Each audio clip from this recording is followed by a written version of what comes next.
छोड़ सतगुरु रामपाल जी भगवान की जय। पिता परमेश्वर जी की जय।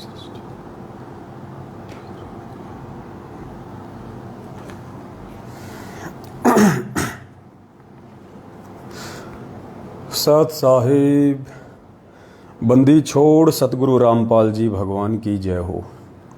परमपिता परमात्मा सारी सृष्टि के रचनहार, कुल मालिक, असंख्य ब्रह्मांडों के स्वामी, तीनों लोकों में प्रवेश करके सबका भरण पोषण करने वाले सौद स्वरूपी राम, अकाल मूरत, खालिक धनी, जगत गुरु, संत शिरोमणि सतगुरु रामपाल जी परमेश्वर जी के चरण कमल में हम सभी देश विदेश में बैठे साथ संगत से जुड़े हुए सतसेवक भाई बहनों की तरफ से कोटि कोटि दंडोत प्रणाम।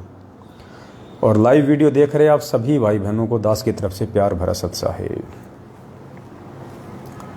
सत्साहिब भाई और बहनों, एक छोटी सी सूचना के लिए परमात्मा ने दास को लाइव के लिए निमित्त बनाया है। सभी भाई बहन वीडियो को ज़्यादा से ज़्यादा शेयर कर दें, तब तक हम परमात्मा का मंगलाचरण करते हैं। और जैसे आप भाई बहन लाइव जुड़ते जाएं, वीडियो को फेसबुक के सभी ग्रुपों में, व्हाट्सएप के सभी ग्रुपों में ज़्यादा से ज़्यादा शेयर कर दें, तब तक हम परमेश्वर का मंगलाचरण करते हैं। सत साहिब बंदी छोड़ सतगुरु रामपाल जी परमेश्वर की जय हो। गरीब नमो नमो सतपुरुष को नमस्कार गुरु की नहीं, सुर नर मुनि जन साधवा संतों सर्वसदी नहीं, सतगुरु साहिब संत सब दंडोतम प्रणाम। आगे पीछे मध्य हुए तिनको जा कुर्बान, नराकार निर्विषम काल जाल भय भंजनम, निर्लेपम निज निर्गुणम अकल अनुपभे शून्य धुनम, सोहम सुरति समापतम सकल समाना नीरतले, उजल हिरंबर हरदम बेपरवा ऐथा है, वार पार नहीं मध्य तम ग्रीव जो सुमरें सिद्ध होई, गणनायक गलताना करो अनुग्रह सोई, पारस पद परवाना आदि गणेश मनाऊं, गणनायक देवन देवा चरण कमल लो लाऊं, आदि अंत करूं सेवा परम शक्ति संगीतम, हृदय सिद्धि दाता सोई, अविगत गुण है अतीतम, सत्य पुरुष निर्मोही,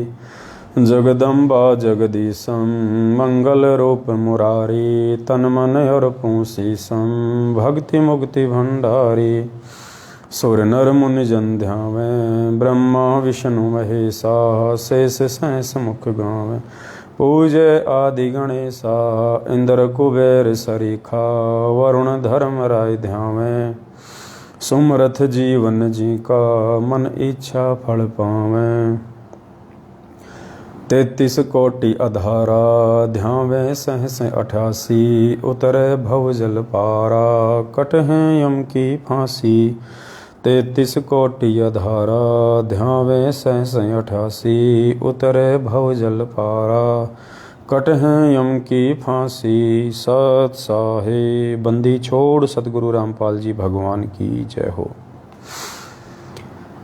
सत्साई पुण्यात्माओं, दया परमपिता परमेश्वर की, जो परमेश्वर ने हम जैसे तुच्छ जीवों को सात संगतियों के लिए निमित्त बना के और भगत समाज के अंदर अपने वास्तविक तत्व ज्ञान का सार पहुंचाने के लिए निमित्त बनाया। इन साध संगतियों के लिए और इस कलयुग की बिचली पीढ़ी में जिस समय काल भगवान का भयंकर जाल है, भयंकर प्रकोप है, ऐसे समय में उस परमेश्वर के द्वारा हम सभी सत्सेवक भाई बहनों को सद्बुद्धि देके अपने ऊपर अपने आशीर्वाद रूपी छत्र छाया में सात संगतियों से जोड़ दिया है मालिक ने। तो हम उस आदि अनादि परमपिता परमेश्वर, उस सनातन परमेश्वर, आदि गणेश परमेश्वर सतगुरु रामपाल जी भगवान का कोटि कोटि दंडवत धन्यवाद करते हैं। ये ऋण हम परमेश्वर का कभी चूकता नहीं कर पाएंगे, जो मेहर परमात्मा ने इस पिछली पीढ़ी में साध संगति की आप और हम सभी आत्माओं के ऊपर बख्शी है।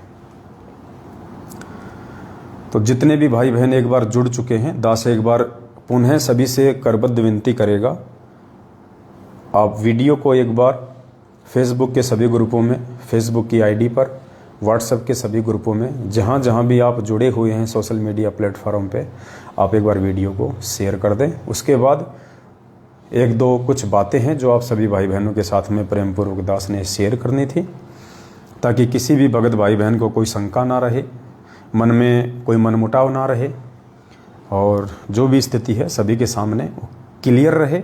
और दास की तो भगवान ने यही सेवा लगाई है कि दास अपने सभी भाई बहनों को, जिन जिन को शंका है, मन में कोई मनमुटाव है, जैसा वो चाहते हैं उस आधार से दास उनकी हर शंकाओं का समाधान करे, उनके मनमुटाव को दूर करे।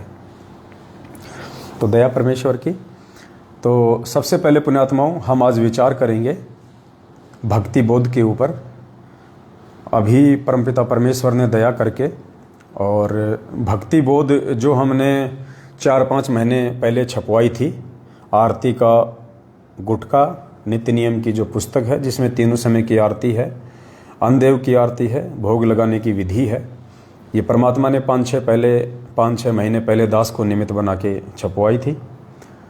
अब चूँकि पुण्यात्माओं देखो, हम भक्ति मार्ग में हैं और परमेश्वर अंतर्यामी है, परमात्मा को प्रत्येक प्राणी की औकात का पता है, इसलिए परमात्मा समय समय पे जीव को आध्यात्मिक ज्ञान से अपग्रेड करते हैं।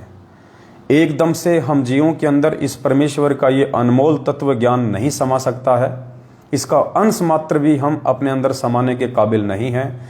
इसलिए वो परमात्मा हमारे को वो ज्ञान अवश्य देता है, जिस ज्ञान के चलते हम कहीं मार ना खाएं, ठोकर ना खाएं, और आसानी से हम शंका रहित होकर अपनी भक्ति करें। तो उस ज्ञान को भी हम जीवों के अंतःकरण में समाने के लिए पुण्यात्मा जगह होनी चाहिए। जब तक जगह नहीं होगी, परमात्मा उसमें अपना वास्तविक सार, तत्व ज्ञान, मूल ज्ञान नहीं डाल पाएंगे। तो इसलिए परमात्मा इंतजार करते हैं कि ये जीव तीनों समय की आरती करके, मंत्र जाप करके, मर्यादा में रह के अपने अंदर जगह बनाए, अपने अंतःकरण में जगह बनाए। जैसे कि मेमोरी कार्ड होता है, मान लीजिए 2 GB का मेमोरी कार्ड है, और अगर 2 GB तक वो फुल भरा हुआ है तो उसमें और अन्य मटेरियल नहीं डाला जा सकता। जब तक उसमें से उसको खाली ना किया जाए, उसको डिलीट ना किया जाए, तब तक दूसरा मटेरियल उसमें लोड नहीं किया जा सकता। इसी प्रकार हम जीव हैं, जब तक हम इस ज्ञान को आधार बना के परमेश्वर के चरणों में समर्पित होके और मालिक के उस अनमोल तत्व ज्ञान को अपने अंतःकरण में समाने के लायक नहीं होंगे, तब तक परमात्मा जबरदस्ती इस अनमोल ज्ञान को, तत्व ज्ञान को हमारे अंतःकरण में नहीं समा पाएंगे। तो हम कोशिश करते हैं हर दिन परमेश्वर के नज़दीक आने का, परमेश्वर के प्रति समर्पित होकर उनके दिल में जगह बनाने का, और इसी के चलते परमात्मा दिन ब दिन अपनी उन आत्माओं के अंदर प्रेरणा स्रोत, कुछ नई नई बातें, भक्ति मार्ग के रहस्य सार जो है डाउनलोड करते रहते हैं, और फिर आगे सभी भगत समाज तक वो बातें बता के उसका सभी लोग फ़ायदा उठाते हैं। तो जैसा हम सब जानते हैं, एक मोबाइल होता है, और आजकल आप देखते हैं कि मोबाइल में हर 15 दिन में या हर महीने में एक नया अपडेट आ जाता है, एक सॉफ्टवेयर अपडेट आ जाता है हर 15 दिन में, महीने में। क्या वो कंपनी एक बार में नहीं डाल सकती? डाल सकती है वो कंपनी एक बार, लेकिन वो समय के अनुसार, ज़रूरत के अनुसार ही डालेगी। नए नए फीचर अपग्रेड होते रहेंगे, कंपनी उनको मोबाइलों में सॉफ्टवेयर के माध्यम से हमारे पास भेजती रहेगी, हम उसको डाउनलोड करके इंस्टॉल कर लेते हैं और हमारा मोबाइल फिर लेटेस्ट वर्जन में आ जाता है। तो ठीक इसी प्रकार पुण्यात्माओं ये भक्ति है। हम एक मोबाइल हैं, हम एक यंत्र हैं, इसके अंदर जो सिम है वो हमारी आत्मा है, उस परमेश्वर की आत्मा है। और जैसे जैसे परमात्मा उचित समझेंगे, उसी प्रकार परमात्मा संगत में से ही अपने बच्चों को निमित्त बना के अपने अन्य बच्चों को साध संगत के रंग में रंगते रहेंगे, नए नए भक्ति मार्ग के रहस्य सार अपग्रेड करते रहेंगे। इसलिए हम जीवों की बस की बात नहीं है कि हम अपनी तरफ से कुछ भी आप लोगों को बता दें, कुछ भी आप लोगों को समझा दें। इसलिए परमात्मा के सही समय का और संकेत का हमने इंतजार करना चाहिए, उस आधार से हमने आगे बढ़ना चाहिए। तो परमेश्वर ने कुछ समय पहले दया बख्शी थी, काफ़ी कुछ चेंजमेंट इस भक्ति बोध में परमात्मा ने लिखवाया था, करवाया था। सभी भाई बहनों को तकरीबन साथ संगत से जो जुड़े हुए हैं उनके पास में ये पुस्तक आ भी चुकी होगी। अब परमपिता परमेश्वर ने दया करके रजा बख्श के थोड़ा सा और अपग्रेड किया है अपने बच्चों को ज्ञान आधार से। और अभी 2 दिन बाद में हमारे पास में एक नई भक्ति बोध छप के आ जाएगी, तैयार होके आ जाएगी। फिलहाल 2000 भक्ति बोध का ऑर्डर दिया गया है। दास आपको थोड़ा सा एक बार दिखाना चाहेगा। वैसे तो दास PDF सभी ग्रुपों में फेसबुक पे डाल चुका है, फिर भी कुछ बातें हैं जो आप लोग नहीं जान पाएंगे, इसलिए आप लोगों को दास ने बताना उचित समझा। तो अब की बार जो भक्ति बोध होगी और भक्ति बोध का जो मुख्य जो पेज होगा, ऊपर का जो कवर हम जिसको कहते हैं आगे पीछे का, जैसे ये भक्ति बोध है और इसका ये कवर, ये दोनों आगे पीछे के, ये बिल्कुल हमने मल्टी कलर में करवाए हैं। मल्टी कलर में दास आपको दिखा देता है, एक बार देखिएगा। इस प्रकार से हमने भक्ति बोध का सबसे पहला जो कवर है खोलने से पहले वो इस प्रकार से रहेगा। और सबसे ऊपर परमेश्वर ने लिखाया है कि बंदी छोड़ कबीर साहिब सतगुरु रामपाल जी भगवान की जय। उसके बाद में एज इट इज़ वैसा ही है जैसा पहली वाली भक्ति बोध में है कि संत गरीबदास जी व कबीर साहिब की अमृतवाणी से नित्य नियम पुस्तिका। उसके बाद में पवित्र भक्ति बोध है, संग्रहकर्ता सतगुरु रामपाल जी भगवान है। मूल्य इसका नित्य नियम पाठ है, सेम टू सेम वैसा ही है। बस यहाँ पे हमने सबसे पहले हमारे परमपिता परमेश्वर, हमारे पूज्य गुरुदेव, हमें जान से भी प्यारे हमारे महबूब सतगुरु रामपाल जी का हमने ये अकेले का ये चित्र, उनका स्वरूप जो नाम दीक्षा देते समय परमात्मा उस DVD में जो परमेश्वर का स्वरूप है, वही स्वरूप हमने यहाँ पे इस पुस्तक में छपवाया है। उसके बाद हम आगे चलेंगे तो सबसे पहले सतगुरु रामपाल जी भगवान का अकेले का ही ये स्वरूप आपको दिखाई देगा। पूरे पेज पे हमारे बंदी छोड़ की अकेले की फोटो है, अकेले का स्वरूप है। हमने अब की बार दाढ़ी मूछ वाली फोटो को और आदरणीय रामदेवानंद जी महाराज जी की फोटो को और आदरणीय गरीबदास जी महाराज जी की फोटो को भक्ति बोध से हटा दिया है, क्योंकि जब हमें पता चल चुका है कि सारी सृष्टि का रचनहार ये अकेला है। और जब हम उनकी जय भी नहीं बोलते हैं, ना गरीबदास जी की जय बोलते हैं, ना आदरणीय रामदेवानंद जी की जय बोलते हैं, तो फिर हमने उनकी फ़ोटो लगाना भी यहाँ पे उचित नहीं समझा ज्ञान आधार से, क्योंकि हमें पता चल चुका है कि वो जितने भी रूप हैं सभी रूपों में वो सारे खेल सतगुरु रामपाल जी भगवान ने स्वयं ही खेले हैं। और परमेश्वर की एक अमर वाणी है कि मालिक कहते हैं कि एक सादे सब सदै और सब सादे सब जाए, माली सींचे मूल को फले फूले अघाय। तो हमने तो एक को ही सींचना है, हमने तो जड़ को सींचना है। और जब हम इस जड़ सतगुरु रामपाल जी भगवान पूर्ण परमेश्वर की सिंचाई करेंगे, हम केवल इन्हीं के ऊपर आश्रित रहेंगे, इन्हीं को पूर्णतया अपने आप को समर्पित कर देंगे, इन्हीं का गुणगान करेंगे, इन्हीं का अकेले का जयकारा बोलेंगे, इन्हीं की हमेशा 24 घंटे मूर्ति स्वरूप हमारी आंखों के सामने रहेगा, तो हमारी आस्था अन्य किसी भी स्वरूप में नहीं बनेगी। और जब यही परमेश्वर पृथ्वी लोक पे है, यही स्वरूप इनका जब हम त्रिकुटी पे जाएंगे तो हमें वहाँ मिलेगा, और यही स्वरूप इनका सतलोक में है, तो फिर हमें अन्य किसी रूप की ना तो आवश्यकता है, ना हमने उसकी फोटो लगानी है। तो केवल इस नई वाली भक्ति बोध में पूज्य गुरुदेव सतगुरु रामपाल जी भगवान का ही एकमात्र स्वरूप हमने लिया है परमेश्वर की सत प्रेरणा से। क्योंकि गुरु को भगवान माने बिना और अकेले अपने गुरु के ऊपर पूर्णतया आश्रित हुए बिना पुण्यात्माओं हमारी भक्ति शुरू भी नहीं हो सकती, मोक्ष तो बहुत दूर की बात है। तो परमेश्वर ने अपने बच्चों के ज्ञान योग को अपग्रेड किया, परमात्मा ने सत प्रेरणा की, और अब की बार इस भक्ति बोध से हमने उन तीनों फोटो को हटा दिया है जिनका हमारे जीवन में कोई महत्व नहीं है, यानी आदरणीय गरीबदास जी और 650 साल पहले परमात्मा जिस स्वरूप में आया था उससे मिलती जुलती दाढ़ी मूछ वाली फोटो को, और आदरणीय रामदेवानंद जी जो कि हमारे दादा गुरुदेव की भूमिका में थे, तीनों फोटो को हमने हटा दिया है वहाँ से। और नीचे हमने वही परमपिता परमेश्वर का नाम लिखा है, बंदी छोड़ कबीर साहिब सतगुरु रामपाल जी भगवान की जय। और नीचे जो आप ये पीले अक्षर देख रहे हैं, यहाँ लिखा है सतगुरु प्रकट दिवस 8 सितंबर, ताकि सभी भाई बहनों को ध्यान रहे, याद रहे। और गुरुदेव का फोटो बिल्कुल हमने रंगीन लिया है, जैसा था वैसा का वैसा लिया है, हमने इसको ब्लैक एंड वाइट नहीं रखा है।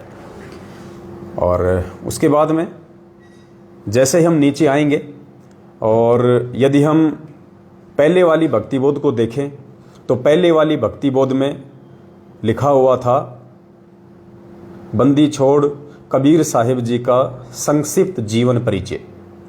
तो पुण्यात्माओं, अब हमें समझ में आ गया कि हमारे बंदी छोड़ कौन है, असली कबीर साहिब कौन है। तो जाहिर सी बात है, अब हमने सतगुरु रामपाल जी भगवान का ही संक्षिप्त जीवन परिचय लिखना है। हालांकि वो भी लिखा हुआ है, हमने उसको हटाया नहीं है, लेकिन 650 साल पहले परमात्मा जिस नाम से आए थे, बंदी छोड़ कबीर साहिब के नाम से, और आज परमात्मा जिस नाम से आए हैं, सतगुरु रामपाल जी भगवान के नाम से, तो उस कबीर साहिब के संक्षिप्त जीवन परिचय से पहले हमने 4 पेज का अपने बंदी छोड़ का संक्षिप्त जीवन परिचय इस पुस्तक में समावेश किया है सबसे पहले। तो दास आपको संक्षिप्त जो जीवन परिचय है उसकी एक झलक आपको थोड़ा सा पढ़ के बताएगा। सभी भाई बहन थोड़ा ध्यान दीजिए, कोई गलती हो तो दास परमेश्वर को क्षमा करें। पूर्ण परमेश्वर सतगुरु रामपाल जी भगवान का संक्षिप्त जीवन परिचय। 7 समुद्र की मसी करूं, लेखनी करूं बनराय, धरती का कागज करूं, गुरु गुण लिखा न जाए। हे अखिल ब्रह्मांडों के रचयिता, आप जी का संक्षिप्त जीवन परिचय लिखने व बताने में 21 ब्रह्मांड में कोई भी प्राणी सक्षम नहीं है। आप वह समर्थ पिता हैं जिनके आधे बाल के बराबर भी ये सारी सृष्टि नहीं है। अतः संक्षिप्त जीवन परिचय शब्द के प्रयोग के लिए हम क्षमा प्रार्थी हैं, परंतु भाई बहनों को आपकी अंश मात्र जानकारी के लिए इस शब्द का प्रयोग करना मजबूरीवश लेना पड़ रहा है। परमेश्वर आप जी की अमरवाणी कहती है कि चारों युग में हम पुकारे, कूक कहा हम हेल रे, हीरे मोती माणक बरसे, ये जग चुकता ढेल रे। अर्थात काल जाल से अपनी आत्माओं को चेताने वह घर की जानकारी देने के लिए वह कबीर देव सत्य पुरुष परमात्मा सतलोक से चलकर चारों युगों में स्वयं ही आते हैं। सतयुग में सतसुकृत ऋषि नाम से, त्रेता युग में मुनिंद्र ऋषि नाम से, द्वापर युग में करुणामय ऋषि नाम से, कलयुग की प्रथम पीढ़ी में कबीर देव नाम से, उसके लगभग 250 वर्ष बाद गरीबदास जी महाराज जी के नाम से, और अब बिचली पीढ़ी में 8 सितंबर 1951 को गांव धनाना, जिला सोनीपत, हरियाणा में अपने विधान अनुसार अतिथि रूप में धरती पर संत रामपाल दास नाम से प्रकट हो चुके हैं। अपने नाम के आगे दास शब्द वह परमात्मा सिर्फ हम आत्माओं को दास की परिभाषा समझाने के लिए ही लगाते हैं। साहिब से सतगुरु भय, सतगुरु से भय संत, धर धर वेख विशाल अंग, खेले आदि और अंत।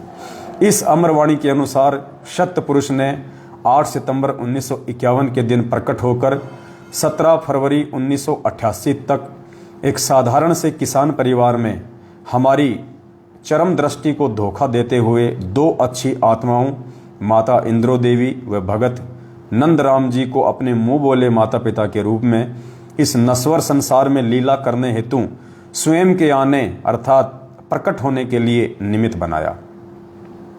17 फरवरी 1988 को ठीक उसी कबीर सागर में लिपिबद्ध अपनी वाणी के अनुसार 600 साल पहले की तरह गुरु शिष्य परंपरा व भगत बनकर हम जीव आत्माओं को एक भगत के लक्षण समझाने के लिए जैसे पंडित रामानंद जी को मुंह बोला गुरु बनाया था, ठीक उसी तरह जगत गुरु होने के उपरांत भी 17 फरवरी 1988 को आदरणीय राम देवानंद जी को अपना मुंह बोला गुरु बनाकर 12वें पंथ में प्रवेश किया तथा उसके बाद सन 1994 से सत्संग व नामदान देना शुरू करके सच्चे सतगुरु की भूमिका निभा रहे हैं। आप स्वयं कबीर देव हैं। मर्यादा में रहकर भक्ति करने वाली अनेक आत्माओं को आपने जीवन दान व आध्यात्मिक सुख देने के साथ साथ शास्त्र अनुसार भक्ति देकर मोक्ष का मार्ग भी दिखाया। सन 1994 से आज तक आप जी ने परमार्थ के लिए निस्वार्थ भाव से जो संघर्ष करके दिखाया है, यह आपकी दयालुता, साधुता व समर्थता का प्रमाण है। वेदों में लिखित अपनी महिमा व गुणों को सत्य साबित करने के लिए कि वह परमात्मा कमल के विकसित फूल पर शिशु रूप में प्रकट होकर कुंवारे गाय के दूध से अपनी परवरिश करवाता है, वह परमात्मा मुर्दे को जीवन देकर 100 वर्ष की उम्र प्रदान कर सकता है, निर्धन को धन देकर सुखी कर सकता है, कोढ़ी व रोगी को स्वस्थ करके नया जीवन दे सकता है, बांझ को पुत्र व अंधे को आँख दे सकता है, आदि आदि वेदों में वर्णित महिमा को यथार्थ रूप देने के लिए चारों युगों में मात्र एक एक जीवन किसी तालाब में विकसित कमल के फूल पर शिशु रूप में प्रकट होने की लीला करते हैं। अन्यथा आप जी परमेश्वर सतगुरु रामपाल जी भगवान को किसी तालाब, कमल के फूल या शिशु रूप में प्रकट होने की कोई आवश्यकता नहीं होती है। आप जी जब चाहें, जहां चाहें, जिस रूप व अवस्था उम्र में चाहें प्रकट होना चाहें तो हो सकते हैं। जैसे नानक जी को बेई नदी व धर्मदास जी को मथुरा में जिंदा महात्मा के रूप में प्रकट होकर ज्ञान समझाया, 1392 में प्रकट होकर तैमूर लंग को 7 पीढ़ी के राज्य का आशीर्वाद दिया, लगभग 300 वर्ष पहले आदरणीय गरीबदास जी महाराज जी के रूप में प्रकट होकर सदग्रंथ साहिब की रचना की तथा छुड़ानी गांव में गंगा जी को प्रकट करने की अद्भुत लीला की। लगभग 60-65 वर्ष तक छुड़ानी से निर्वाण होने के बाद 35 वर्ष तक उसी रूप में सहारनपुर उत्तर प्रदेश में अपने प्रिय भगत भूमणदास के बाग में रहने की लीला की और आज साक्षात अपने वास्तविक सतलोकीय स्वरूप में सतगुरु रामपाल जी के नाम से 8 सितंबर 1951 से हम सब के समक्ष प्रकट हैं। हे जगतनाथ, आपकी लीला अद्भुत है। हे अविगत परमेश्वर, आप जी की गति को कौन जान सकता है। हे देवों के देव महादेव, आप जी स्वयं अपनी कृपा व आशीर्वाद से अपनी समर्थता व गति का अंश मात्र आभास करवाकर दया करते हैं। हे दयालु परमेश्वर, अपनी भोली व ना समझ साध संगत पर अपनी प्रेम दृष्टि, आशीर्वाद व कृपा बनाए रखना। हमारी आप जी से दंडवत प्रार्थना है कि हमारे अंदर भक्ति की कसक व चाह सदा बनी रहे। हे प्रभु, इतनी दृढ़ता भी देना, चाहे ब्रह्मा विष्णु महेश काल व दुर्गा भी हमें आपकी सत भक्ति से विचलित करना चाहें तो भी हम डगमग ना हो। मन चाहता है इस तुच्छ जिव्या से ऐसे ही आपकी महिमा का बखान करते रहें, लेकिन आप अंतर्यामी की महिमा का बखान करने में हम जीव पूर्णतया सक्षम नहीं है। सत साहेब। तो परमपिता परमेश्वर जी के आशीर्वाद से, उनकी सत्य प्रेरणा से इस भक्ति बोध में सबसे पहले सतगुरु रामपाल जी भगवान का संक्षिप्त जीवन परिचय, जो कि 8 सितंबर 1951 को वे धरती पे प्रकट हुए हैं, को लेकर परमेश्वर ने लिखवाया। उसके बाद में सेम टू सेम वही प्रकरण है जो हम अन्य भक्ति बोध में देखते हैं कि बंदी छोड़ कबीर साहिब जी का संक्षिप्त जीवन परिचय, उसके बाद में गरीबदास जी महाराज जी का संक्षिप्त जीवन परिचय, कोई चेंजमेंट नहीं है कहीं पे भी। फिर हम आ जाते हैं भक्ति बोध में जो नित्य नियम है, कहीं कोई चेंजमेंट नहीं है किसी भी प्रकार का, एज इट इज़ भक्ति बोध है। फिर हम असुर निकंदन रमैणी में आ जाएंगे तो कोई चेंजमेंट नहीं है किसी भी प्रकार का, एज इट इज़ है रमैणी। फिर हम संध्या आरती में आते हैं तो संध्या आरती में लास्ट में जो गुरुदेव का अंग आता है, यानी गरीबदास जी महाराज जी की जो वाणियाँ हैं वो गुरुदेव के अंग से पहले समाप्त हो जाती हैं, जिनमें किसी भी प्रकार का चेंजमेंट ना करने का परमेश्वर ने आदेश दिया था। कब? 300 साल पहले। किसने? आदरणीय गरीबदास जी महाराज जी ने। तो हमने उन वाणियों में किसी प्रकार का कोई भी चेंजमेंट नहीं किया है। जैसे ही लास्ट का जो शब्द है, मेरे गुरुदेव भगवान दियो काट काल की फांसी, यहाँ से पूज्य गुरुदेव जी ने ये जो शब्द है, जो ये भजन है, ये पूज्य गुरुदेव जी ने अपने गुरुदेव के लिए लिखा हुआ है उनकी महिमा में। तो हमने यहाँ पे कुछ बदलाव किए हैं जो कि बहुत सारे भगत भाई बहनों को बोलने में दिक्कत आ रही थी। कोई थारा बोलता था, कोई थारी बोलती थी, कोई आपका बोल रहा था, कोई आपकी बोलते थे। तो परमेश्वर ने दया करके ये जो भजन है, मेरे गुरुदेव भगवान दियो काट काल की फांसी, इसमें परमात्मा ने इस पुस्तक में वैसा ही लिखवा दिया है जैसा हम सभी को बोलना चाहिए, ताकि जब भी हम किसी भी साथ संगति में इकट्ठे हों या एक ही परिवार में हम 8-10 मेंबर हैं और परमेश्वर की आरती कर रहे हैं, तो मेरे गुरुदेव भगवान का अंग गाते समय किसी के भी मुंह से कोई दूसरा शब्द ना निकले, सभी भाई बहन एक रस होके परमेश्वर की आरती करें, उसके लिए परमात्मा ने जो इसमें लिखवाया है दास आपको बता देता है।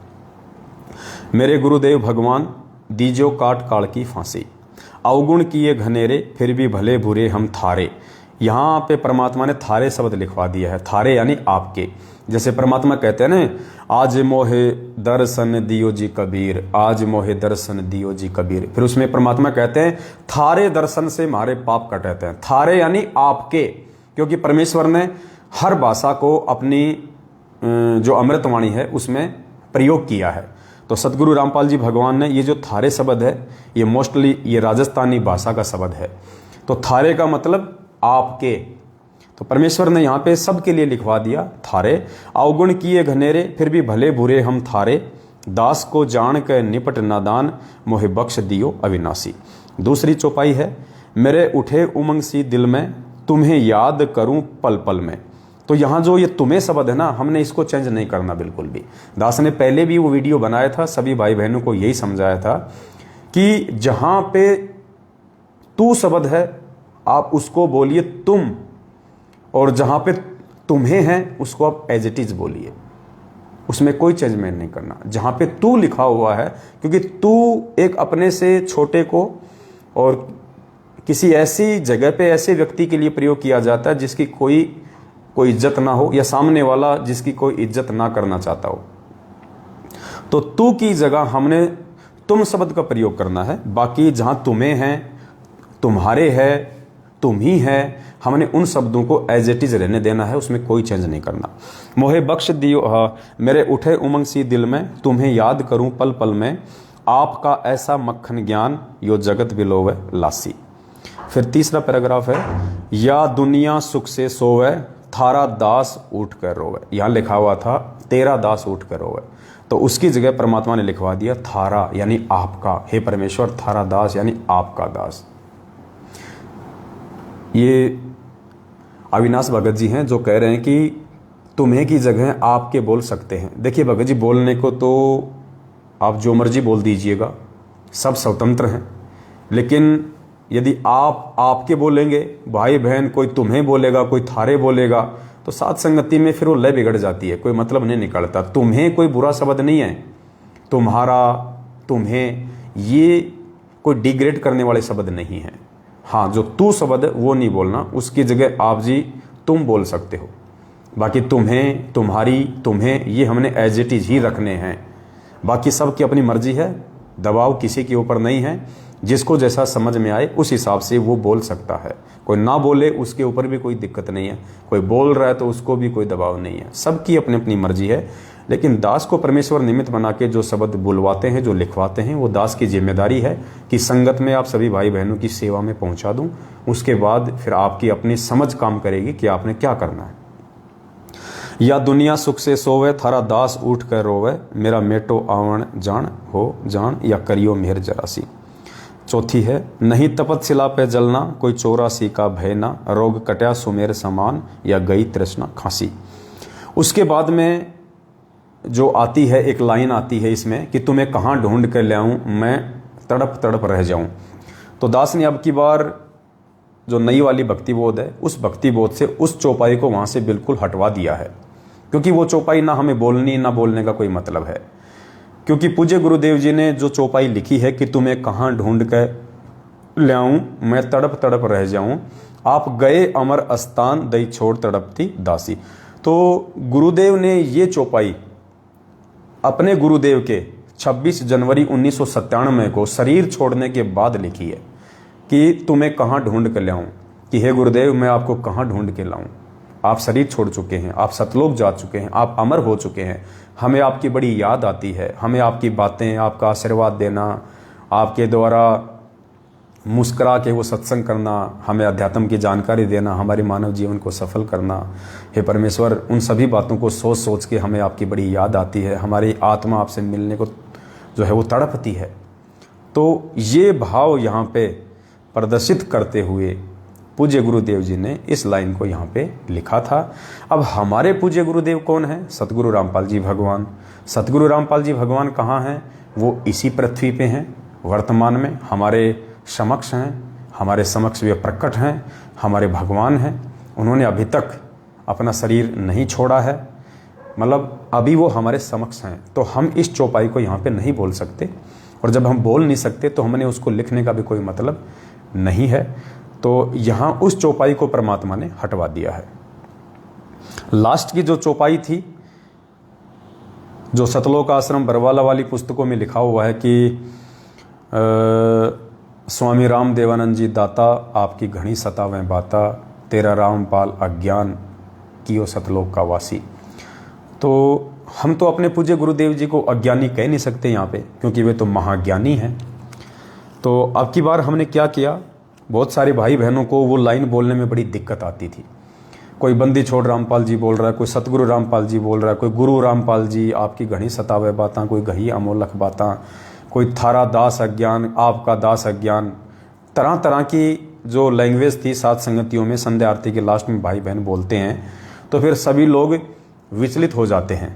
तो अब की बार परमपिता परमेश्वर ने मेहर बख्शी है, और यहाँ परमात्मा ने सभी भाई बहनों के लिए एक ही लाइन यहाँ पे लिखवा दी है, मोटे मोटे अक्षरों में।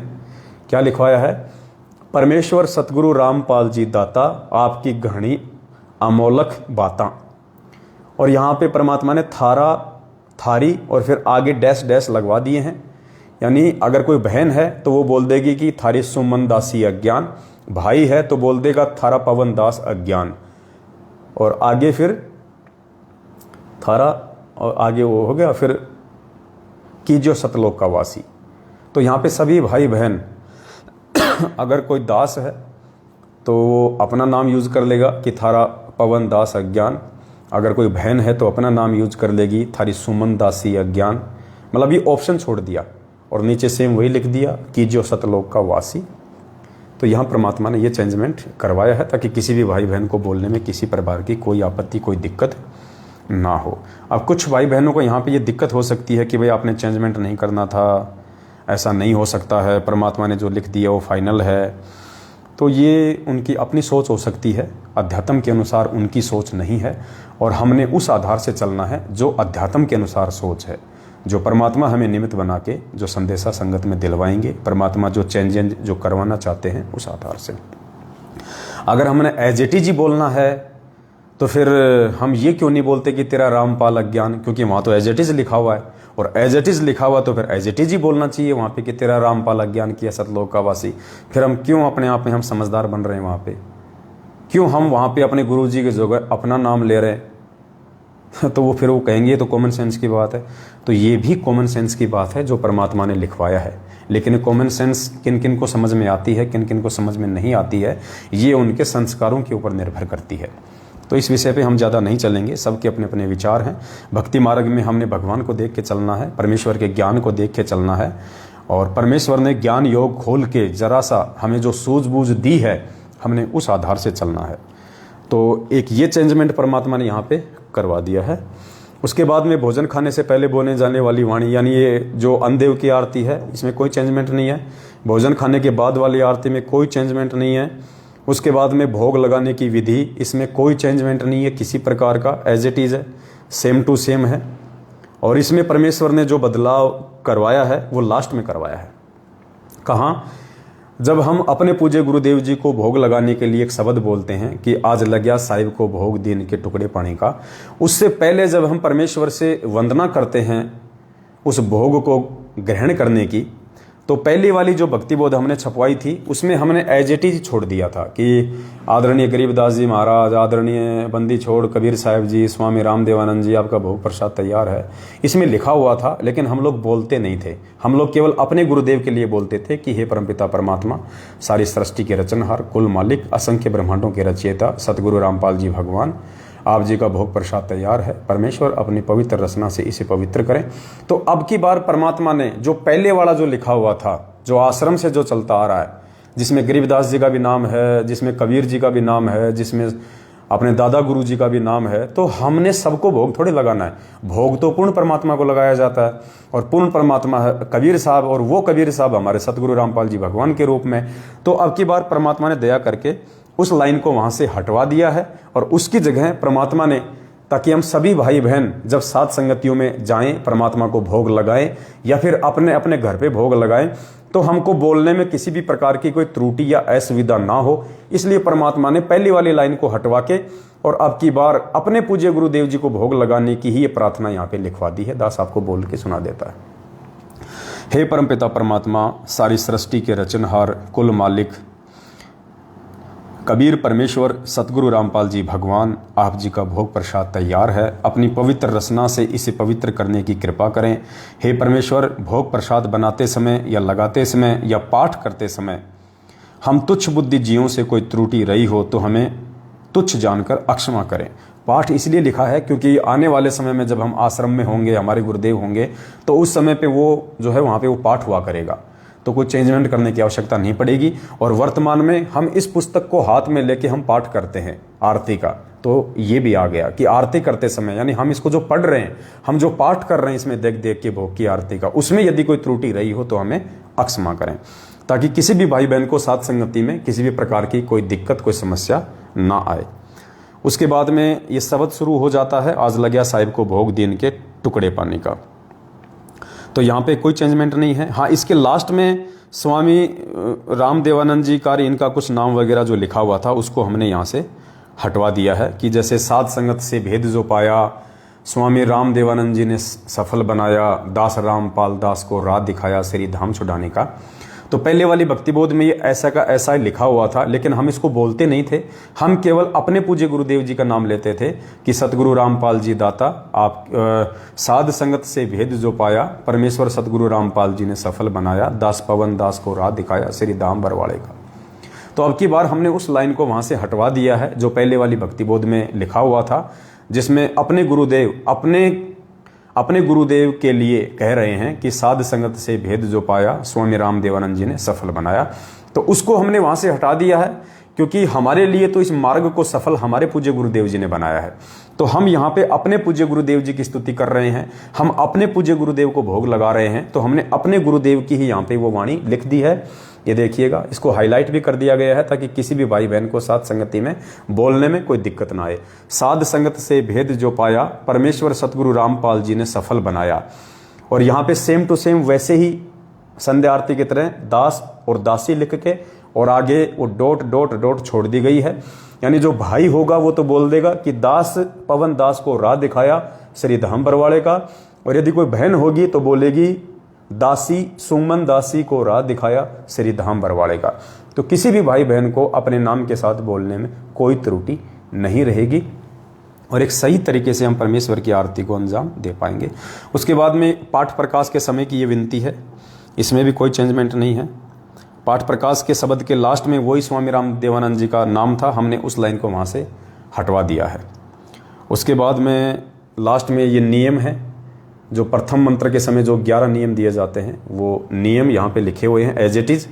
और उसके बाद में जो पीछे का जो पेज है भक्ति बोध का, जो पीछे का जो पेज है उस पे परमात्मा ने, क्योंकि वो मल्टी कलर है तो ये हमारे पूर्ण परमेश्वर सतगुरु रामपाल जी भगवान का स्वरूप है।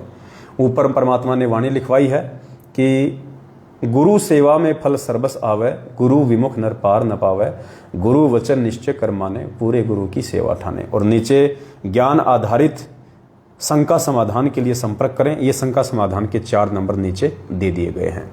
तो परमेश्वर ने दया बख्श के भक्ति बोध में ये बदलाव करवाया है, ये चेंजमेंट करवाया है, जो हम सभी भाई बहनों के लिए सुविधाजनक भी रहेगा और हम भोग की आरती करते समय कहीं भी किसी भी प्रकार की हम त्रुटि का या असुविधा का सामना ना करें। तो ये तो भक्ति बोध के विषय में था। परमेश्वर ने आशीर्वाद देके आप सभी भाई बहनों को समझवाया है।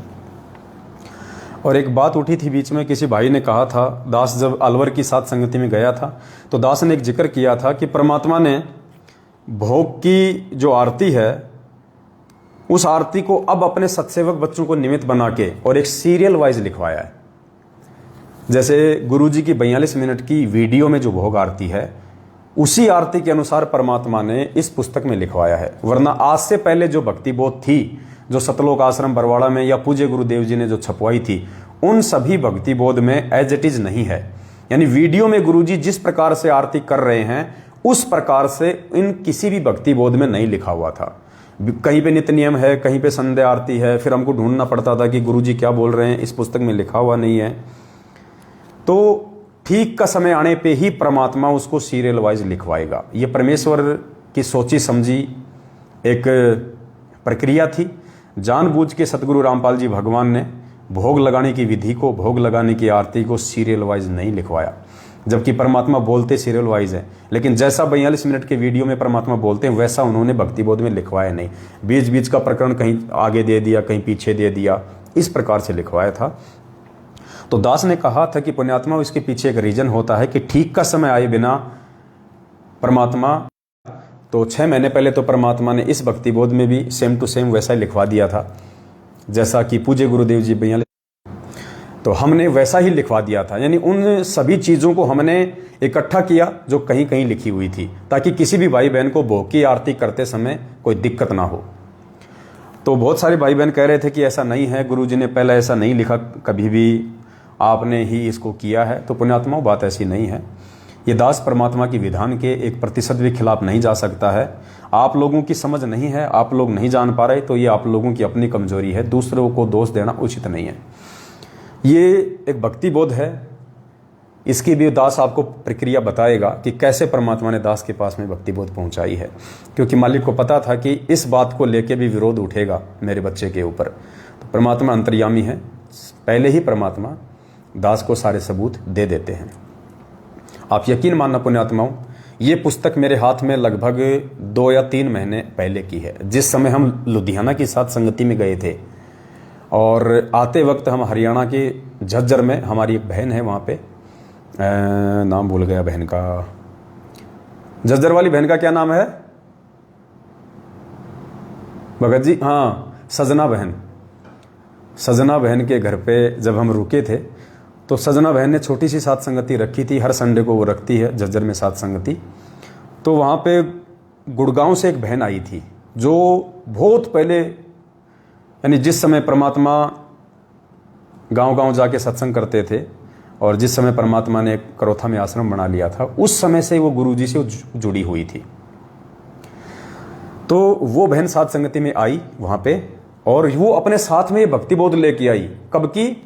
जिस समय गुरुजी ने करोथा आश्रम में इस भक्ति बोध को छापा था। देखिए कितनी मोटी है, कितना इसका वो है। यानी ये सबसे पहली और सबसे पुरानी हमारे पूज्य गुरुदेव जी के द्वारा छपवाई गई ये भक्ति बोध है। तो बहन इस भक्ति बोध को लेके आई, मैंने नहीं मंगवाई, मुझे नहीं पता था। और बहन आके रोने लगी और कहने लगी कि भाई मुझे गुरुजी ने आदेश दिया है। वो बहन जो बहुत समय पहले से पूज्य गुरुदेव जी से जुड़ी हुई है, ये भक्ति बोध लेके आई, संभाल के रखी हुई थी, फटी हुई है पूरी। रोने लगी और रोते रोते कहने लगी कि पवन भगत जी, मुझे गुरुजी का आदेश है, परमात्मा ने मुझे आदेश दिया है कि बेटा ये भक्ति बोध तू मेरे बेटे को दे दे, ये पवन दास को दे दे, ये उसके काम आएगी। तो दास ने भी उस समय गौर नहीं किया, दास ने अपने बैग में रख लिया कि भाई मालिक का आदेश है तो कोई दिक्कत नहीं, दास इसको जेब में रख लेता है। दास ले आया। आज जब ये कुछ भाई बहन इस प्रकार की बातें उठा रहे हैं संगत में, तो दास ने तो पुण्यात्मा यकीन मानना इस पुस्तक को नहीं देखा, खोल के भी नहीं देखा इस पुस्तक को वहां से आने के बाद, और ना मुझे पता है कि इसमें क्या लिखा हुआ था क्या नहीं लिखा हुआ था। दास से के मुंह से परमात्मा ने अलवर की साथ संगति में बुलवा दिया, मुझे नहीं पता, परमात्मा ने बुलवा दिया कि पहले वाली भक्ति बोध में गुरुजी ने जो ये भोग लगाने की विधि है इसको सही तरीके से नहीं लिखा, कहीं आगे पीछे लिखा है। जैसा गुरुजी वीडियो में जो बोलते हैं ना समान रूप से, वैसा इस पुस्तक में नहीं लिखा हुआ। तो दास ने अलवर के साथ संगति में बोल दिया कि अब परमात्मा ने दास को निमित्त बना के इस पुस्तक में सही प्रकार से लिखवाया है। पहले परमात्मा ने भोग लगाने की विधि अर्थात भोग की आरती सही तरीके से नहीं लिखवाई थी, उसका कोई रीजन था। अब जब ठीक का समय आया तो गुरुजी ने दास को निमित्त बना के इस पुस्तक में लिखवा दिया। आज सुबह सुबह ही 1-2 भाई का फोन आया और उन्होंने कहा कि भगत जी ऐसी ऐसी बात है, और तो मैंने कहा भाई देखो परमात्मा ने जो बुलवा दिया, मेरे बस की बात नहीं है भाई, मैं तो यंत्र हूँ, परमात्मा जो करवाएगा सो करवाएगा, वो सही है या गलत है ये परमात्मा जाने, दास को नहीं पता। फिर ऐसे ही दास के दिमाग में तुरंत इस भक्ति बोध की याद आ गई और दास तुरंत गया, बैग में से भक्ति बोध निकाली और दास ने इसमें चेक करना शुरू किया भोग लगाने की विधि परमात्मा ने कहाँ लिखी है। तो परमेश्वर ने पेज नंबर 87 पे 87 पेज नंबर पे परमात्मा ने ये देखिए संध्या आरती के बाद ये भोग लगाने की विधि लिखी हुई है। भोग लगाने की विधि, यानी यहां से परमात्मा ने इस पुस्तक में लिखा भोग लगाने की विधि। और पुण्यात्माओं, परमात्मा ने कहां से लिखा है? जैसे परमात्मा कहां से बोलते हैं, मोह को कहां ढूंढे रे बंदे मैं तो तेरे पास में। और हमने इस पुस्तक में भी वहीं से शुरू किया है कि मोह को, जैसे पहले हम सबसे पहले मंगलाचरण करते हैं, फिर हम लोग केशव बंजारा वाला अंग गाते हैं, आया है बंजारा केशव आया है। उसके बाद फिर हम शुरू करते हैं भोग लगाने की विधि कि मोह को कहां ढूंढे रे बंदे मैं तो तेरे पास में। और गुरुजी भी वीडियो में यही बोलते हैं। लेकिन सन 2000 में छपी इस अनमोल भक्ति बोध में देखिए परमात्मा ने भोग लगाने की विधि लिखी है। और कहां से स्टार्ट किया है? द्रौपदी सुता को दीन लेरम जाके अनंत बढ़ाए चीरम। और उसके बाद क्या लिखा है? पहली आरती हर दरबारे तेज पुंज जहां प्राण उधारे। मतलब परमात्मा ने समान रूप से नहीं लिखा। क्यों नहीं लिखा? इसका रीजन था पुण्यात्माओं, क्योंकि ठीक के समय से पहले यदि कोई भी जीव इस भोग की आरती को शुरू कर देता तो ये उल्टा हो जाता। गुरुजी को कोई भी परमात्मा नहीं मान पाता, क्योंकि साध संगति के बिना हम गुरु की पहचान नहीं कर सकते, गुरु को भगवान नहीं मान सकते। उससे पहले हम सभी लोग दाढ़ी मूंछ वाली फोटो को भगवान मान रहे थे। तो गुरुजी को पता था कि यदि मैंने इस भक्ति बोध में सही प्रकार से भोग की आरती मैंने सही लिख दी, सीरियल वाइज सही तरीके से मैंने लिख दी, तो ये जो काल है ये काम बिगाड़ने का प्रयास करेगा। और ये क्या करेगा? भक्तों के अंदर प्रेरणा कर देगा कि भगवान तो हमें जानकारी हो ही गई कि दाढ़ी मूंछ वाला भगवान है। कबीर जी जो 650 साल पहले आए थे वो परमात्मा है। तो क्यों ना अब हम उस कबीर को अपने घर पे भोग लगाने लग जाएं। तो संगत आज से पहले ही इस पुस्तक को हाथ में लेके, भक्ति बोध को हाथ में लेके और अपने घर पे दाढ़ी मूंछ वाली फोटो को भगवान मान के आरती करना शुरू कर देती भोग की, जिससे भगत समाज को कोई लाभ नहीं मिलना था। तो परमात्मा ने ठीक के समय का इंतजार किया। तब तक परमात्मा ने इस पुस्तकों में सही प्रकार से नहीं लिखा, उल्टा सीधा लिख दिया मालिक ने, ताकि कोई समझ ना पावे। समझ नहीं पाएगा तो आरती नहीं कर पाएगा कि यार गुरुजी तो क्या बोल रहे हैं वीडियो में, इसमें क्या लिखा हुआ है। पुण्यात्माओं, अब जब ठीक का समय आया तो सबसे पहले तो पूज्य गुरुदेव जी ने सत्सेवकों को निमित्त बना के साध संगति शुरू करवाई। और साध संगतियों के माध्यम से परमात्मा ने पहले भगत समाज में संदेशे दिलवाई पिछले 5 साल से कि गुरुजी भगवान है, गुरुजी भगवान है। कबीर जी दाढ़ी मूंछ वाली फोटो भगवान नहीं है, वो काल्पनिक फोटो है। सतगुरु रामपाल जी भगवान ही पूर्ण परमेश्वर हैं। पहले तो परमात्मा ने 3 साल से संगत में ढिंढोरा पिटवाया। 2019 से परमात्मा ने अपना प्रकट दिवस मनाना शुरू किया। हम जैसे नीचों को निमित्त बना के अपना प्रकट दिवस मनवाया, सतगुरु प्रकट दिवस। उसके बाद परमात्मा ने दास पे रजा करके फिर ये भक्ति बोध छपवाई।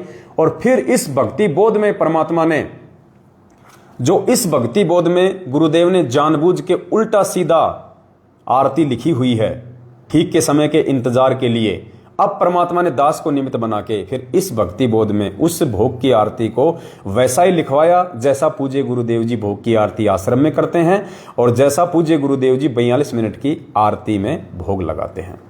क्योंकि मालिक को पता था कि जब तक इनको भगवान की पहचान नहीं हो पाएगी तब तक ये आरती कुछ काम नहीं करेगी, काल काम बिगाड़ देगा। तो इसलिए परमात्मा ने सबसे पहले ये पहचान करवाई कि भाई ये तो पहचान लो पहले कि असली कबीर कौन है। तुम तो दाढ़ी मूंछ वाली फोटो को कबीर मान रहे हो, तुम तो भगवान को नहीं पहचान पाए अभी तक। तुम दोनों को पूज रहे हो, ऊपर गोविंद की फोटो, नीचे अपने गुरुजी की फोटो। तुम तो गुरु गोविंद को दोनों को अलग अलग मान रहे हो। और मालिक कह रहे हैं गुरु गोविंद दो नहीं भाई, दो समझेगा वो दो जग में जाई। तो पुण्यात्मा परमात्मा ने अपने इस 2 कोड़ी के इस तुच्छ जीव के माध्यम से ही ये चेंजमेंट करवाने थे। आगे भी परमात्मा इसी प्रकार से दास पे दया बख्श के चेंजमेंट करवाते रहेंगे। आप लोगों को स्वीकार्य होने चाहिए ज्ञान आधार से। बेमतलब की बात ना दास करता है ना दास को पसंद है। जो भी बातें दास करता है दास संगत में आके उसका स्पष्टीकरण देता है और परमाणु के साथ में देता है, जिससे आपकी आत्मा भी स्वीकार करती है, जो हम सबके हित में होता है। तो अब हमें भगवान की पहचान हुई है साध संगति से जुड़ के, और अब भगवान की पहचान हो गई तो भगवान ने सद्बुद्धि दे दी और इस भक्ति बोध में भोग की आरती सीधी सीधी लिखवा दी, ताकि अब मेरे बच्चे निर्बाध रूप से अपने गुरु को भगवान मान के उनको हलवे राम का भोग लगाएं और सीधे सीधे भोग की आरती करें। तो पुण्यात्माओं, ये परमेश्वर के खेल है। परमात्मा जिस आत्मा को निमित्त बनाता है उसी को माध्यम बना के इस प्रकार के सारे खेल खेलेगा, सारे चेंजमेंट करवाएगा। जो आत्मा इस परमेश्वर के मिशन में दास का सहयोग देंगी, अपने आप को भगत बना के परमात्मा का दास बना के पुण्यात्माओं वो लंबे समय तक भक्ति मार्ग में चलेंगी। और जो भाई बहन दास से ईर्ष्या करेगा, दास से मनमुटाव रखेगा, दास की सही बातों को भी अपने मनमुखी विचारों से गलत साबित करने का प्रयास करेगा, पुण्यात्माओं आगामी समय में वो लंबी रेस का घोड़ा नहीं बन पाएगा, वो राग द्वेष में आ जाएगा। और परमात्मा कहते हैं राज त्यागना सहज है, सहज नारी का ने मान बढ़ाई ईर्ष्या दुर्लभ तजना, ये उसके गले की घंटी बन जाएगी फिर वो चीजें। तो दास की विनती है, दास किसी भी भाई बहन को परमात्मा के मार्ग से पथ भ्रष्ट करने वाला नहीं है। 7 साल से परमात्मा ने जो संघर्ष करवाया है, आप लोगों के सामने हजारों की संख्या में जो ज्ञान आधारित वीडियो बनवाए हैं, उससे मूर्ख पागल से पागल व्यक्ति भी समझ सकता है कि ये व्यक्ति परमात्मा के कितना नजदीक है, परमात्मा का इसके ऊपर कितना आशीर्वाद है, जिसके सहारे चलते चलते आज हम गुरुजी को पहचान पाए हैं। बताओ, उसी आदमी से तुम मनमुटाव कर रहे हो, उसी आदमी से तुम ईर्ष्या रख रहे हो, जिस आदमी को निमित्त बना के भगवान ने साध संगति शुरू करवाई, आप लोगों को परमात्मा ने अपनी पहचान करवाई, नित्य रोज परमात्मा भक्ति मार्ग के नए नए खुलासे करवा रहे हैं, जिससे आप ही का विश्वास बढ़ रहा है अपने गुरुदेव में, आपकी भक्ति में आस्था और लगन बढ़ रही है। अब बताओ, उसी के यदि आप पीछे राग द्वेष फैलाओगे तो परमात्मा खुश होगा या नाराज होगा, ये आपके अपने स्वयं के विचार हैं। दास को किसी से कोई दिक्कत नहीं है, किसी से कोई प्रॉब्लम नहीं है, जो जैसा करेगा समय आने पे अपना परिणाम भोगेगा। दास अपने भगवान को निमित्त मान के चलता है कि परमात्मा ने दास को निमित्त बनाया है। और निमित्त खाली दास मुंह जुबान से नहीं बोल रहा है, निमित्त दास खाली उवाबाई में नहीं बोल रहा, नींद में नहीं बोल रहा दास। ये आप सबके सामने है, पिछले 7 वर्षों से है कि कैसे परमात्मा ने दास को निमित्त बना के पूरी संगत में से छटनी करवाई है, साध संगतियां शुरू करवाई हैं। आज हजारों कई हजारों की संख्या में भाई बहनों को साध संगतियों से जोड़ा है। सभी को ज्ञान आधार से आगे बढ़ने की परमात्मा सत्प्रेरणा करवा रहे हैं। और पहले से ज्यादा विश्वास और दृढ़ता हमारी भक्ति में और अपने पूज्य गुरुदेव जी में साध संगतियों से बढ़ी है। तो आगे दास किसी को भ्रमित करने वाला नहीं है। पुण्यात्माओं, इस भय में ना रहना। अगर ऐसे ही भ्रमित करते रहे तो फिर कोई नहीं आएगा। फिर आगे फिर परमात्मा इंतजार ही करते रहेंगे क्या कि पहले तो मैनेजमेंट था, फिर पवन दास आया, फिर अब कोई और दास आएगा। तो परमात्मा तो ऐसे इंतजार करते रहेंगे, भक्ति क्या खाक चलेगी फिर आगे। तो ये फाइनल, ये फुल स्टॉप हो चुका है। परमात्मा ने दास को निमित्त बना के बहुत सारे खुलासे करवा दिए हैं। आगे परमेश्वर की मौज, परमेश्वर की मर्जी, दास इस कुत्ते को निमित्त बना के रखे या अपने किसी और आत्मा को निमित्त बनाए, लेकिन विचार आप सभी आत्माओं ने करना है। जब तक दास मर्यादा में है, अपने गुरु को भगवान मानेगा, तब तक परमात्मा दास के ऊपर सेवा बख्शेगा। और उसके बाद पुण्यात्माओं, चूंकि अब हमारा गुजरात का दौरा है 2-3 महीने के लिए, क्या पता परमात्मा रजा बख्शे साल भी लग जाए, क्योंकि हम क्या करेंगे, हम घर पे आके भगवान मिल गया, भगवान की पहचान हो गई। अब तो परमात्मा का नानक जी की तरह हमने ढिंढोरा पीटना है, भाई बहनों को जा के समझाना है, उनकी मर्यादाएं सुधरवानी है। सबके घर में सतगुरु रामपाल जी भगवान की पूजा करवानी है, उनको भोग लगाने की विधि समझानी है, दाढ़ी मूंछ वाली फोटो को बाहर निकलवाना है, ज्ञान आधार से समझाना है। तो 3 महीने भी लग जाएं, 6 महीने भी लग जाएं, साल भी लग जाएं, 2 साल भी लग जाएं। जब तक गुरुजी ना आए, क्या पता हम तब तक जयपुर का मुंह भी ना देखें। ये तो मालिक की मौज, मालिक की दया। तो आगामी जब सात संगतियां होंगी अब गुजरात में, तो पुण्यात्माओं, परमात्मा ने एक बहुत ही अनमोल जड़ी बूटी हम भाई बहनों को दी है, जो आगामी समय में हमारे इस भक्ति मार्ग पे विश्वास में 4 चांद लगा देंगे। यानी जो विश्वास हमारा आज तक नहीं बन पा रहा पुण्यात्माओं, वो विश्वास परमात्मा, ये एक पुस्तक है मुक्ति बोध, देखिए कितनी मोटी है, मुक्ति बोध पुस्तक है। जैसे कबीर सागर का सरलार्थ है, वैसे ही ये मुक्ति बोध है। ये मुक्ति बोध पुस्तक में देखो, दास के पास काफी समय से रखी हुई है, लेकिन जब ठीक का समय आता है तभी परमात्मा संकेत करेगा। दास कल पुस्तक पढ़ने बैठ गया, परमात्मा ने कल इसके 100 पेज पढ़वाए, 100 पृष्ठ पढ़वाए, और परमात्मा ने दास से अंडरलाइन करवाए जहां जहां।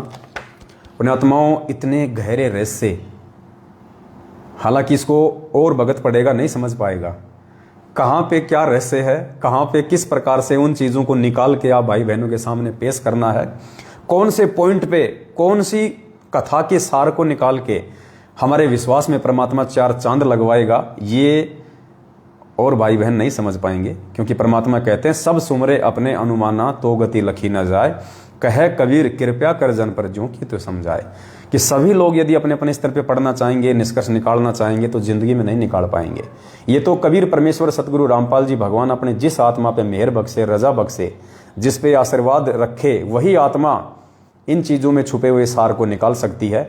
जैसे गीता, वेद वगैरह, ये पुराण वगैरह 5,500 साल से लिखे हुए हैं, वेद व्यास जी ने लिख दिए थे। इनको पढ़ने वाले मर गए इनको पढ़ पढ़ के, लेकिन आज तक कोई इनका सार नहीं निकाल पाया। आज सतगुरु रामपाल जी भगवान ने आके उन पुस्तकों से, गीता से, वेदों से सार निकाला, और आज हमें पता चल रहा है कि हम तो रात दिन इन पुस्तकों को पढ़ा करते थे, पाठ किया करते थे, हमें तो पता ही नहीं था इनके अंदर इतना गहरा रहस्य छुपा हुआ भक्ति मार्ग का। तो ऐसे पुण्यात्माओं, आम भगत समाज यदि इन पुस्तकों को पढ़ेगा तो उनको वो सार और रहस्य समझ में नहीं आएगा।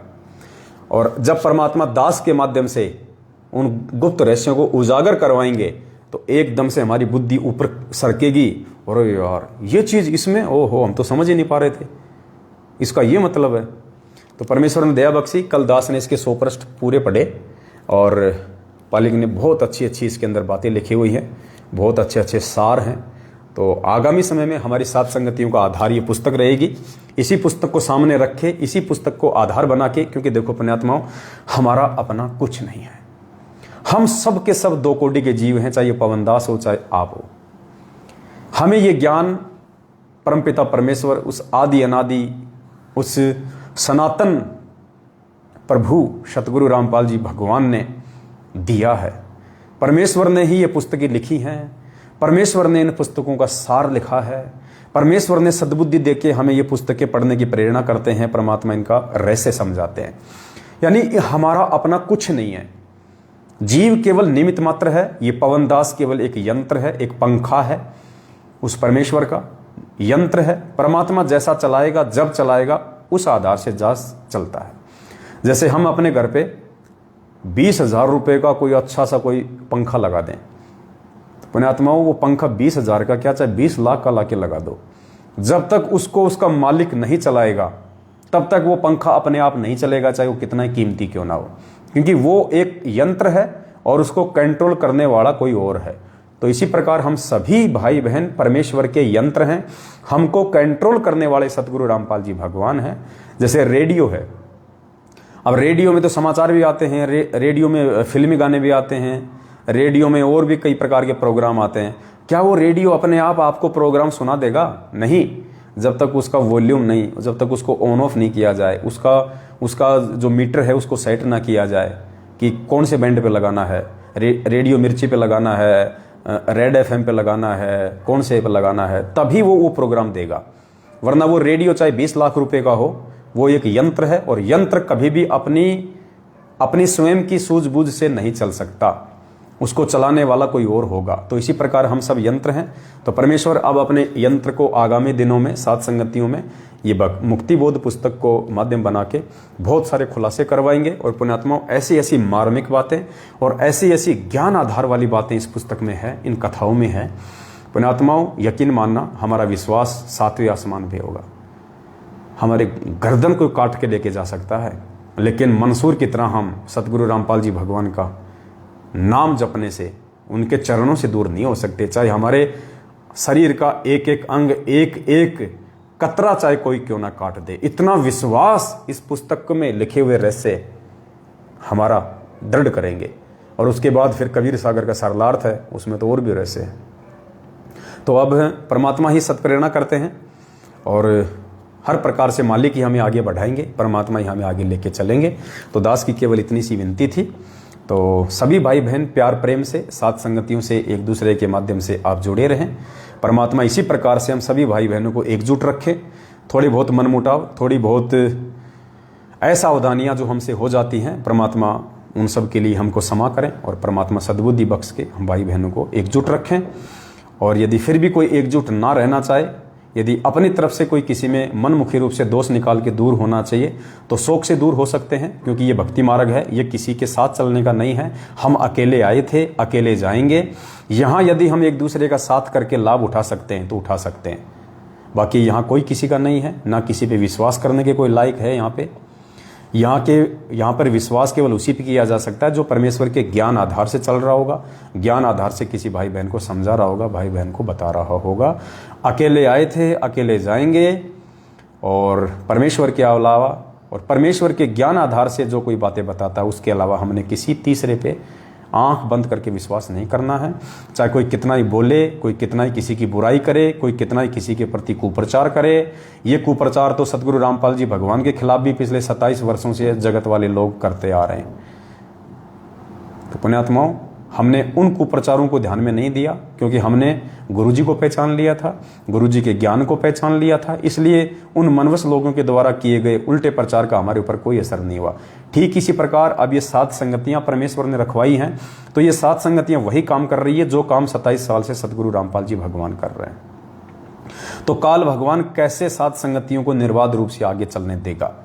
वो आप और हमारे बीच में से अपने ही भाई बहनों को निमित्त बना के और उल्टा प्रचार करवाने का प्रयास करेगा, एक दूसरे के अंदर मनमुटाव पैदा करने का प्रयास करेगा। क्योंकि जगत वालों को तो 7 संगति से कोई लेना देना ही नहीं है, उनको तो मतलब ही नहीं है क्या कर रहे हैं, किसको भगवान मान रहे हैं, ना वो हमारे प्रोग्राम देखते हैं, और जो देखते हैं तो उनकी आ जाती है उनकी समझ में।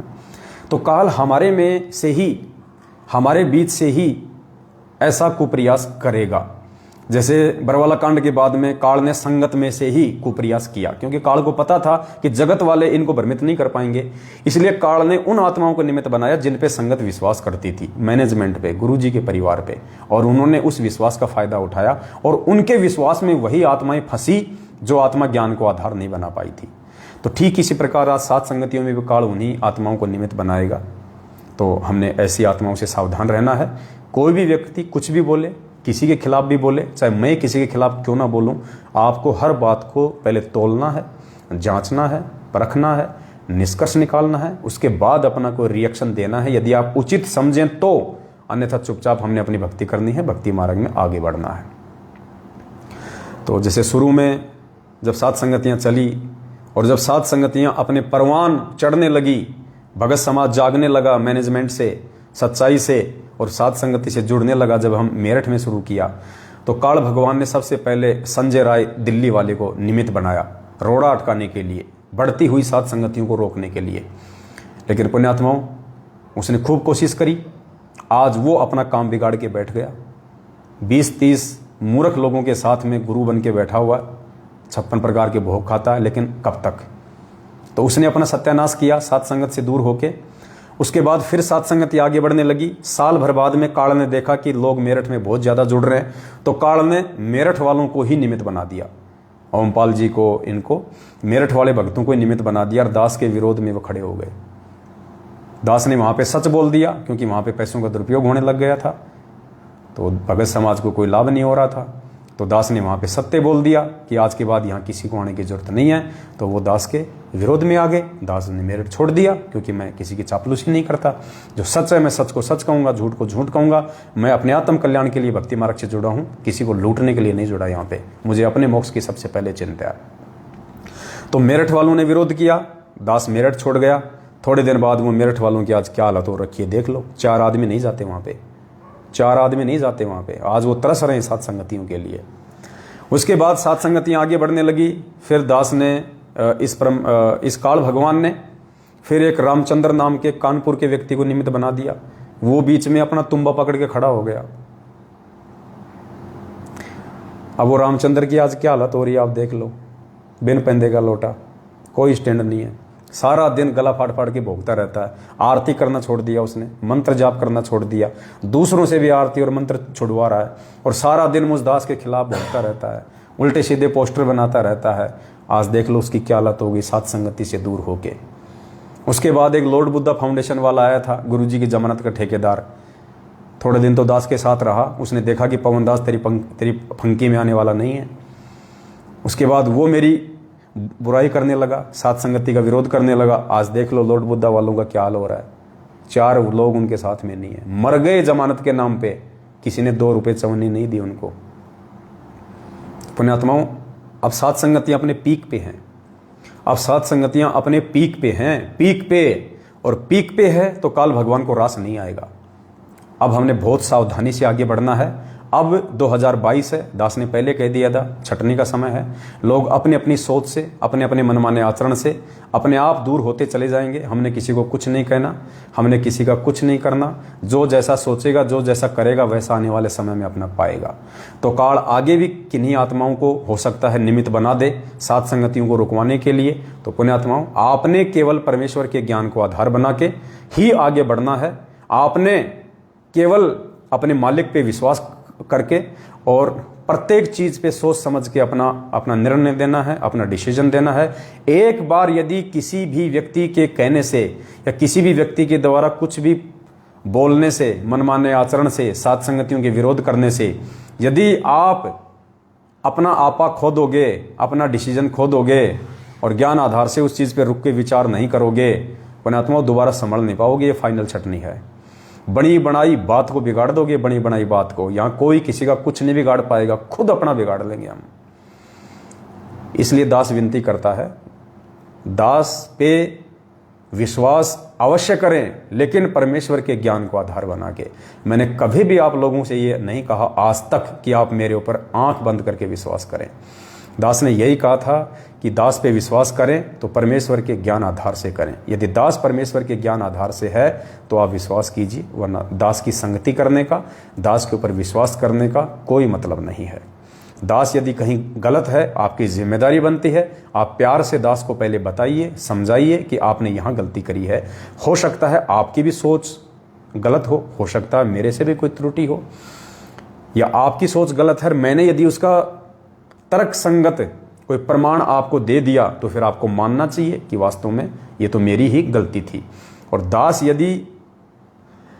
यदि गलत होगा तो पुण्यात्माओं, दास उस समय गलत होगा जब आपके किसी आरोप का दास प्रमाणों के साथ में जवाब नहीं दे पाएगा।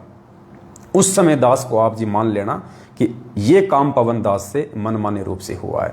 उससे पहले किसी भी व्यक्ति की बातों पे विश्वास करके अपने इस बड़े बनाए काम को, अपने इस कर्म और धर्म को नष्ट मत कर देना। सात संगतियों में आते रहोगे तो जीवित रहोगे, सात संगति से हट जाओगे काल सिर पे बैठ जाएगा। एक ना एक दिन विरोध करते करते करते करते तुम कब काल भगवान की हद में चले जाओगे तुम्हें कुछ पता नहीं चलेगा। तो दास की विनती है, ज्ञान को आधार बना के और बहुत ठंडे दिमाग से सोच समझ के। जज कभी भी जल्दबाजी में फैसला नहीं देता, चाहे 2 साल तक उसको तारीखें क्यों ना डालनी पड़े। जज जब तक दोनों तरफ की बातों से पूरी तरह संतुष्ट नहीं हो जाता है, वो डिसीजन 1 सेकंड भी नहीं देता, 1% भी डिसीजन नहीं देता कि इसको जेल में डाल दो या इसको फांसी लगा दो, चाहे उसको 2 साल क्यों ना लग जाएं। पूरी तरह से वो आश्वस्त होता है, दोनों तरफ के वकीलों से सारे सबूत एविडेंस देख के उसके बाद अपना वो निर्णय देता है। तो हमने तो इन फालतू की बातों पे कोई मतलब भी नहीं है। यहाँ तो दिन में 20 आदमी, पता नहीं कौन क्या बोलेगा। हमने अपने आत्मिक उत्थान की ओर आगे बढ़ना है। दास ने पहले आप लोगों को 2-3 वीडियो बना दिए हैं कि हमने राग द्वेष ईर्ष्या से बिल्कुल दूर होकर चलना है। जो जैसा करेगा अपना पाएगा। हमें भगवान समझ में आ गया, हमें भक्ति समझ में आ गई, हमें भक्ति पे सफल होने की विधि समझ में आ गई।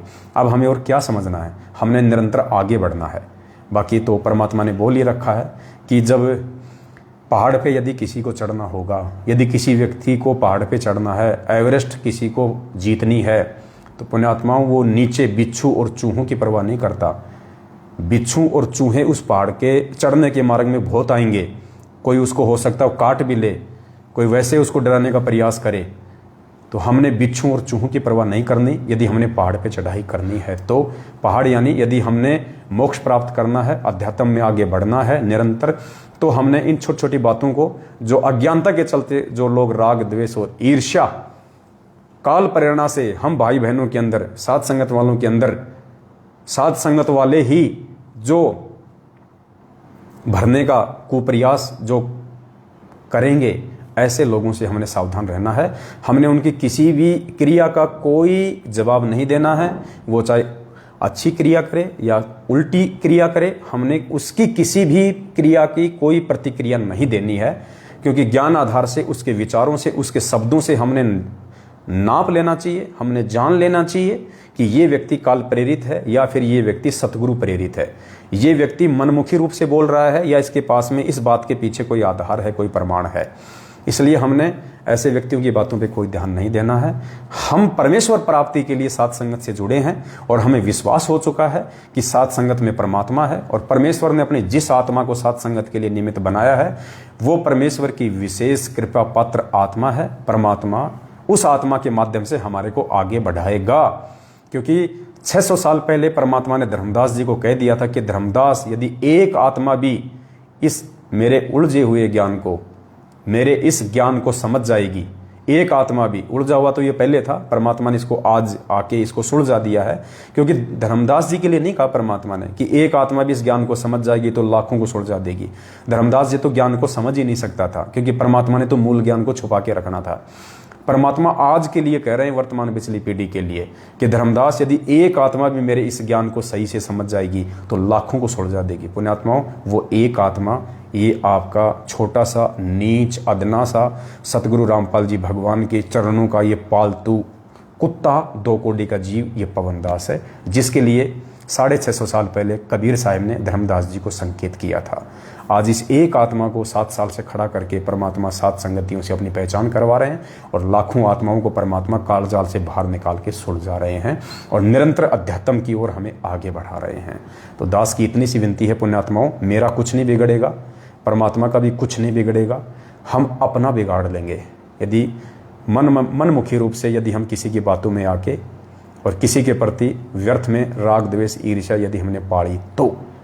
बस इतना सा दास का विचार है। बाकी साथ संगतियों से जुड़े रहिए, परमात्मा हमारे साथ में है, बाल विवाह का नहीं होने देगा, निरंतर हमें अध्यात्म में आगे बढ़ाएंगे। ये कलयुग की बिचली पीढ़ी है, काल भी पूरा जोर लगाएगा, हर प्रकार से एडी से चोटी तक का काल जोर लगाएगा। इस समय अपने बीच में से भक्तों को खड़ा करके जोर लगाएगा, अपने आसपास के भक्तों को खड़ा करके जोर लगाएगा, तरह तरह की मन में उल्टी सीधी बातें करके शंका पैदा करने का कुप्रयास करेगा। अब ये शंका उन्हीं आत्माओं को होगी, काल की जाल में वही आत्मा फंसेंगी जो मंद बुद्धि होंगी, जिनको ज्ञान आधार नहीं होगा, जो सात संगतियों को अटेंड नहीं करते, ध्यान से विचार नहीं करते, उन्हीं आत्माओं को काल हड़पेगा। क्योंकि 2022 है, छटनी का समय है, छटनी तो होके रहेगी। परमात्मा को चाहिए केवल मक्खन क्रीम, परमात्मा को छाछ नहीं चाहिए, परमात्मा को गंदगी नहीं चाहिए, परमात्मा को चाहिए क्रीम, रतन, घी।